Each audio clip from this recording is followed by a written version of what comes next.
How would I start a portrait photography business if I was starting from scratch? What are the exact steps I would take so that I could secure client after client with the goal of doing this full time? I've been doing purely product photography for the past 2 years, and I've learned a lot about business, client acquisition, and running a production company. I'm confident that with the knowledge I've gained, I'd be able to start a successful portrait photography business from scratch. Here's how I do it. Hey there, if you're new here, my name is Chris Pieta and I teach creative business and product photography. As a product photographer, how would I go about starting a portrait photography business? This was a really fun video for me to write out. It really got me thinking about the creative business side of things, and I love that stuff. We're going to be talking about the business model, the steps to take early on, how to get clients, and what to do after you get the client.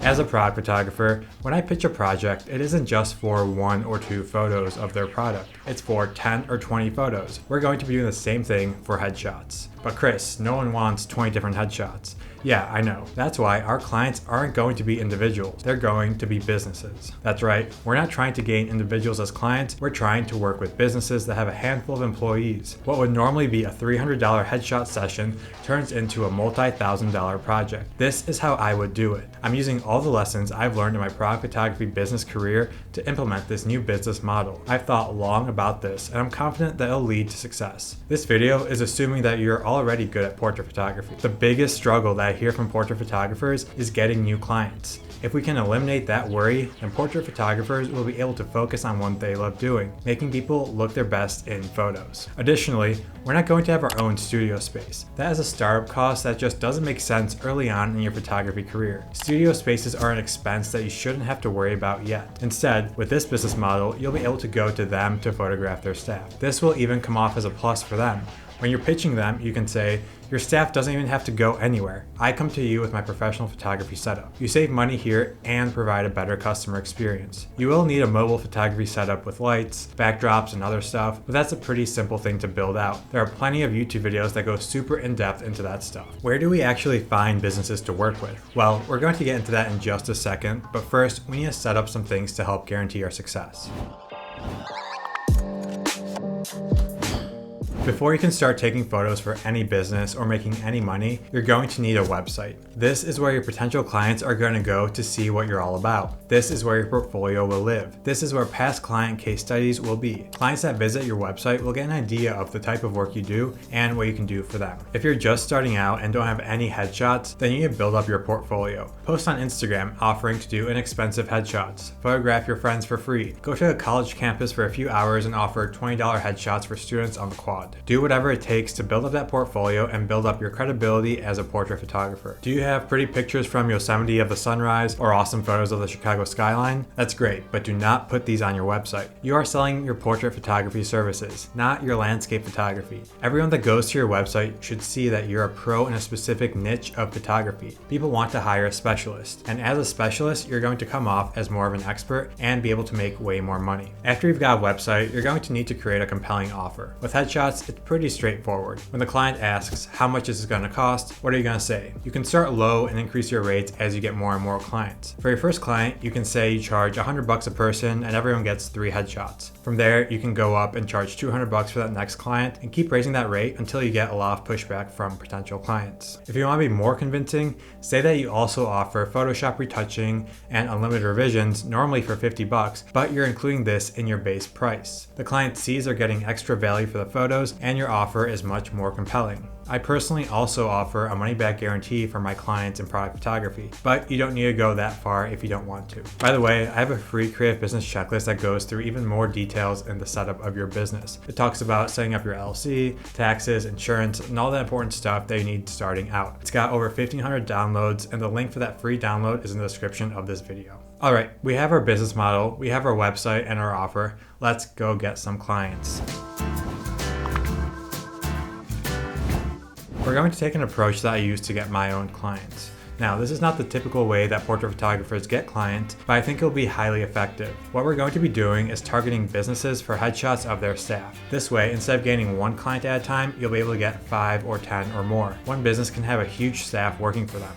Let me break down how my client acquisition system would apply to this. It all starts with cold outreach. This can be cold email, cold calling, or cold approaching businesses. My personal favorite is cold email. By doing cold outreach, you're essentially turning your client acquisition system into a predictable sales pipeline. You're no longer going to be waiting for clients to come to you. You'll be finding them. Your goal will be to find businesses around your area that need headshots and then email those businesses. These can be coffee shops, restaurants, bike shops. Really, any business can benefit from having some portraits done of their staff. If a bike shop has portraits of their staff on their website or social media, that builds trust. The customer can put a face to who's working on that bike. But let's go back to the cold email outreach method. You're going to make a list of all these businesses in your area and then find their emails or phone numbers on their website or social media pages. Organize all of this in a Google Doc to keep track of everyone. Next, it's time to compose your email. Your email will have three main components: an intro statement or hook, credibility statement, and an ask. It's important to keep these emails personalized, especially when you're starting out.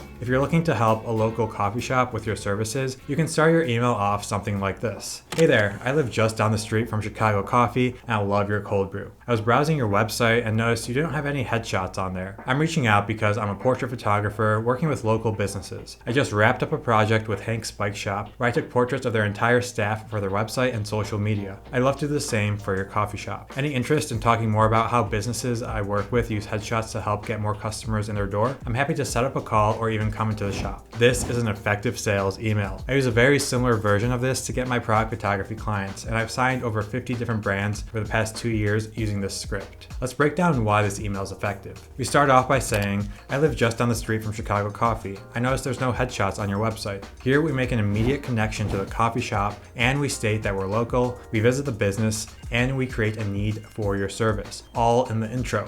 If a business doesn't have any headshots or old outdated headshots on their website, you've just identified a prospect that can benefit from your service. We did our research, so we are able to put that in our email. Next, we have our credibility statement. Here we explain why we're reaching out and why we are trustworthy. You explain who you are, what types of customers you work with. In this case, you're a portrait photographer that works with local businesses. If this isn't your first client, you'll be able to include a credibility statement here as well. Casually mention who you've worked with in the past. Bonus points if they're local and they're actually using your headshots on their website. You mention here how you've helped other clients, so this new prospect will be able to see that in your email. And finally, we have our ask. Now, notice how we don't say any interest in headshots? By saying this, it makes it about you. Instead, you want to make it about them. We say, any interest in talking more about how businesses I work with use headshots to help get more customers in their door? Here we explain what the end result of getting headshots is. They can see that this might be a positive return on investment for them, making them more likely to actually respond to this email. Finally, you end the email by saying you're flexible to either talk on the phone or even come in to talk in person. And that's it for the email. One thing you have to make sure of is to send this from a G Suite email address. Do not use Gmail. You don't want to come off as an amateur by using something like 5starheadshots@gmail.com. That just screams amateur. Get an actual domain and make your email john@5starheadshots.com. Read up on all the canned spam laws and make sure that you're compliant with those as well. And then you can start sending those personalized emails. You're going to need to send a lot of these emails to get responses and book clients. Don't get discouraged if no one responds at first. You'll need to send dozens of emails to get that first client. And once you get one, the rest will come easier.